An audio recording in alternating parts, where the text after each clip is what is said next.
Welcome to the video. I'm CuddlyJay, and today we will be looking at a forgotten game mode in the Star Wars universe. This game mode was in EA's Battlefront 1, and it's called Survival. You can play this as a solo player or with friends. For this video, I will be playing the game solo and explaining the game mode to you.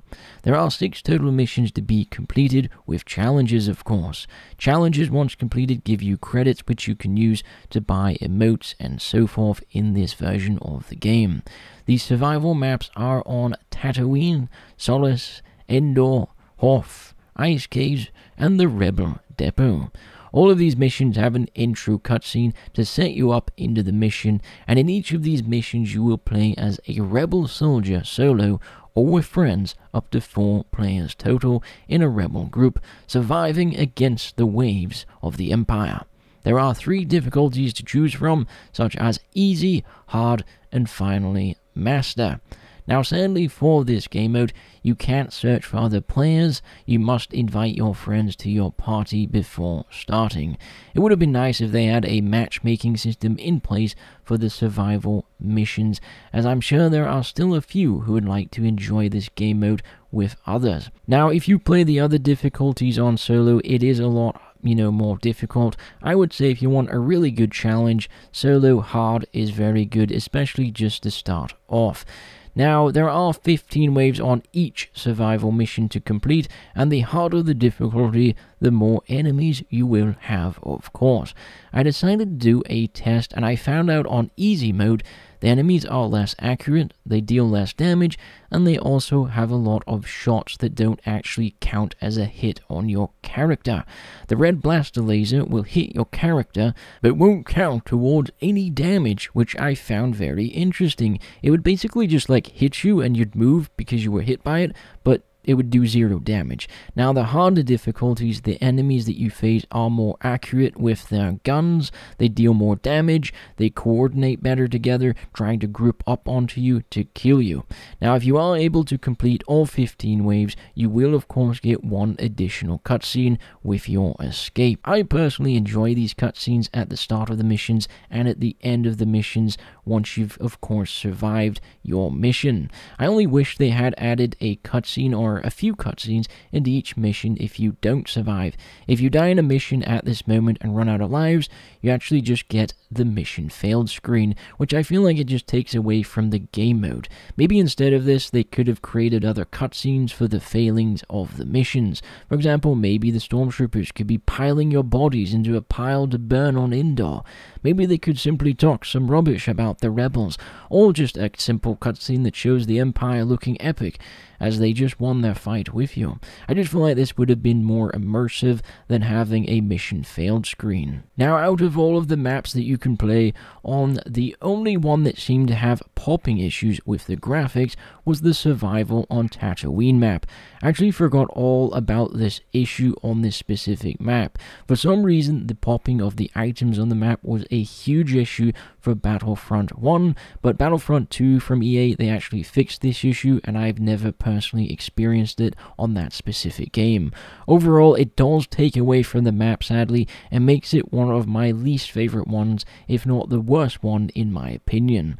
The Hoth map, where you fight to survive the Empire in the hangar bay, was a brilliant map, with many Star Wars accurate vehicles, medical droids, and more around. The Ice Caves in the Solace map have a cool vehicle drop. All the other maps drop in AT-STs, for example, to attack you, while the Solace and Ice Cave map drop in TIE fighters, which of course try to kill you from the air. This feels super epic and actually super immersive, as this just makes common sense. If I was the Empire and had some rebels out in the open, I would 100% light them up with TIE fighters to end this fight faster. It's just a really nice touch, and it makes it more difficult. Now, seeing the AT-STs in the Endor map, for example, was a lot of fun. As you know, it's Endor, and that's mainly where they're known from, in the movies and so forth. It's just always cool seeing an AT-ST there.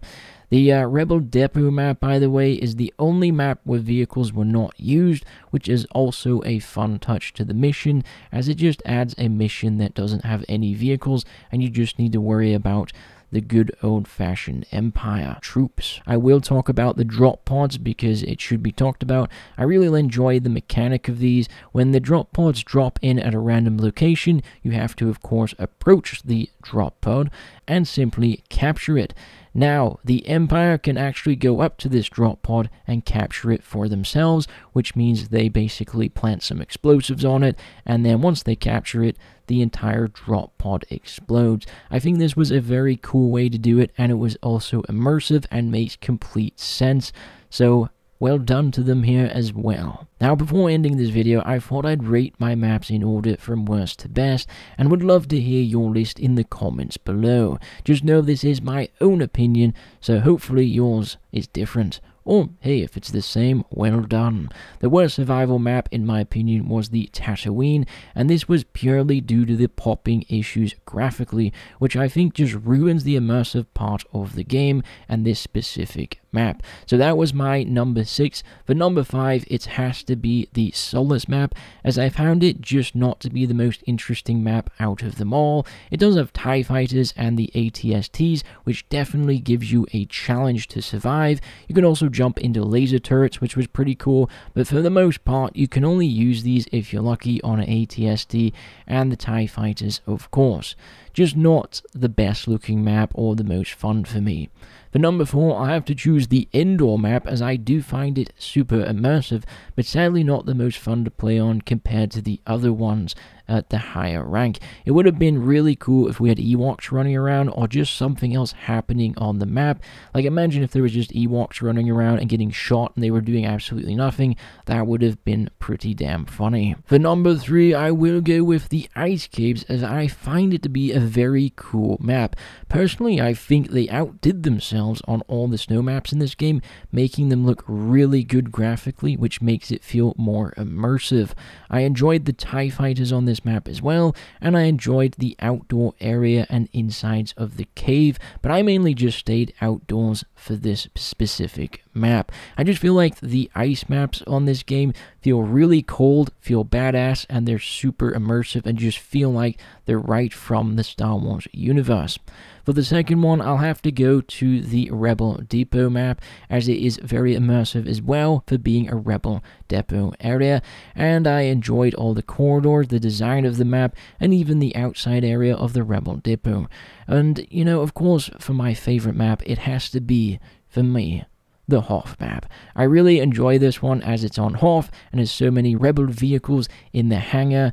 They have cool corridors, caves of snow and ice, plus they have a medical droid area and an area outside of the hangar that you can exit upon. I just really like it. I also think the drop pods for this map are pretty well designed, like they drop usually where I need them. So yeah, I just really like it. It makes it more fun and more immersive for me. Overall, for me, this was the most immersive one they made for the survival missions, and is the most I've personally played on. So yeah, please let me know in the comments below your opinion and list of your favorite maps from worst to best. If you enjoyed this video, please leave a like and subscribe, as it does help my channel grow, everyone. I do appreciate the support from you all, and this was just a fun video to make, and I actually totally forgot about this game mode, even though it existed, and I played it way back in the day. This game did come out in July 2015, so it kind of makes sense I just totally forgot about it. But anyways, let me know if you remembered this game mode. Let me know if the memories came back once you saw the video. Maybe you did forget it like myself.